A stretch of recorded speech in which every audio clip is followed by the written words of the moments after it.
Hello everyone. आजच्या नवीन ब्लॉगमध्ये तुमचं सगळ्यांचं स्वागत आहे. आज सकाळी काय झालं माहिती आहे, जरा उठल्या मला थोडासा धक्काच बसला. त्याचं काय झालं ना, सकाळी उठून घरची साफसफाई केली तोवर संक्षा उठली. मग तिला ना दूध देण्यासाठी मी फ्रीजकडे गेली.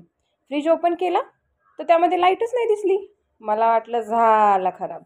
स्विच चालू बंद करून बघितला, डोअर 2-3दा उघडून पण बघितला, तरी पण लाईट काही लागेना. तेवढ्या संक्षाने आवाज दिला, मम्मा फॅन बंद झाला आहे. मग लक्षात आलं की अरे लाईट गेली आहे. अशी झाली माझी गंमत.